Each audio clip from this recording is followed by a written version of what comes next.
Well, good morning and welcome back. It's a gorgeous day, absolutely stunning outside. It's nice and cool this morning. We've just passed kind of that time of year where you go from extreme heat and humidity, and literally overnight, it's so cold that you have to put the fireplace on and morning coffee. That's where we're at right now. So it's a beautiful, cool morning. It's supposed to be sunny for most of the day, and it's supposed to be getting rainier later on, but it's kind of one of those days where I don't want to sit around on the couch. I need to get outside, get a little exercise, but I don't want to be committed. Not today. I just want to take my time, enjoy being outdoors. If I get a little bit of something done or a lot of something done, totally up to me today. It's just one of those days where you don't want to get yourself committed to a big project. I mean, I should be working on my shed or working on my corduroy trails, digging that big boulder out of the driveway maybe and regrading. The lawn needs cutting. There's so many different things I could be doing today. But like I said, it's one of those days where you don't want to be committed.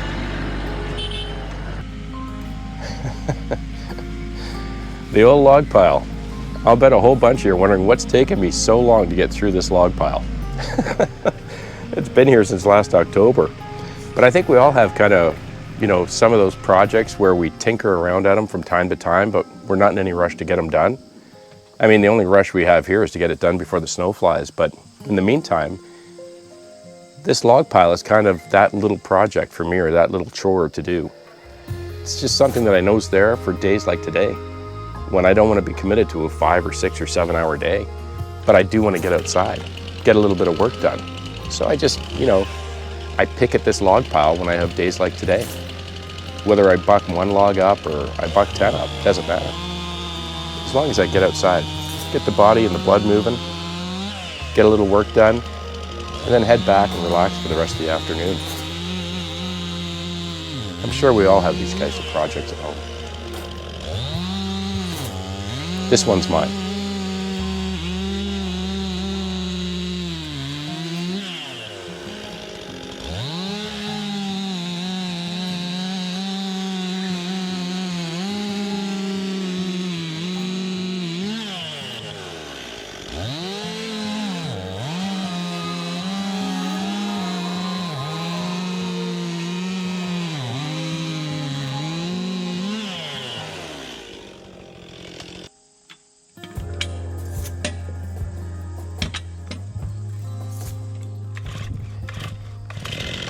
You folks have probably noticed that Husky Bob and Guy have been a little absent lately. Haven't seen much of them.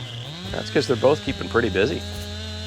You may recall we canned a few logs for Guy to take up to the target range. He's been working on rebuilding some of the backstops up there, so he's been up there quite a bit. And Husky Bob, well, Bobby's like a kid at Christmas. We bought a bush hog for the L series, and he's been out there the last 2 weeks going crazy in just acres and acres of field, knocking down saplings and brush and thicket and trying to clean out the field. He got a little eager yesterday though. Ended up damaging a number of parts underneath the tractor, so it's kind of sitting all lonely like out in the middle of that field. You can see it from the concession road. Parts are on order.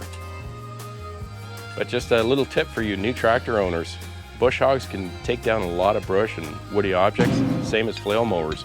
But remember, just because the bush hog can knock it down doesn't mean you should be running your tractor over it. A number of filters under there, brake cables, your gas or your fuel line on the side, a lot of hydraulic lines underneath the tractor that you've got to be careful of when you're running over saplings or different types of thicket or brush.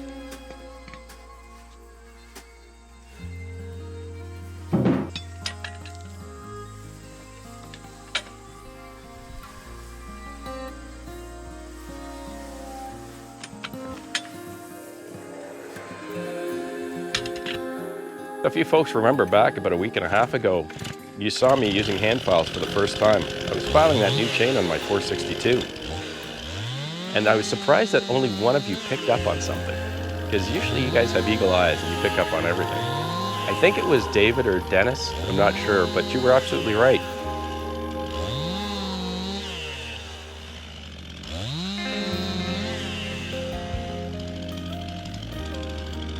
Let me show you again, me filing that chain. Do you see it? The file doesn't actually meet the top edge of the cutter at all. So after I filmed that video, I dropped by the saw shop last week, as you know, and talked to Ron, and I had asked him if he'd given me the wrong size files for that 3/8 chain. He said when the chains are manufactured, they come out, the profile of the tooth doesn't actually match the file exactly. He said you've got to keep stroking each of the teeth, and it'll eventually conform to the file, and then the file will eventually then start grinding off that top edge of each cutter. I never knew.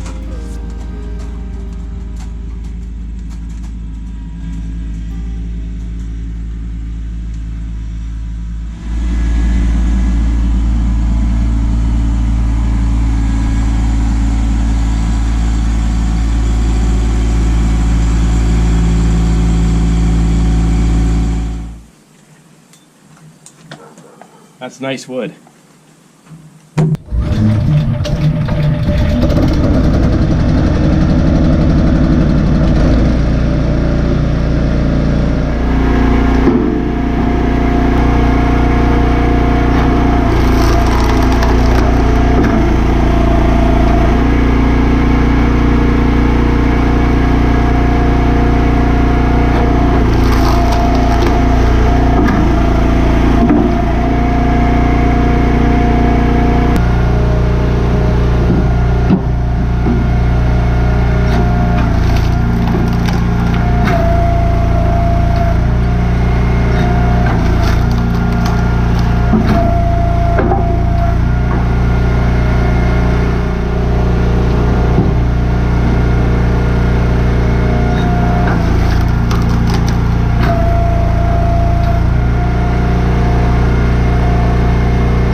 Well, it was great. Good refreshing morning.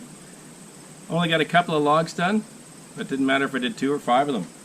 Every little bit helps, and they made it into the stack. Well, that should wrap it up. Like I said, it's my little side project. I imagine I'll finish it up before winter, for sure.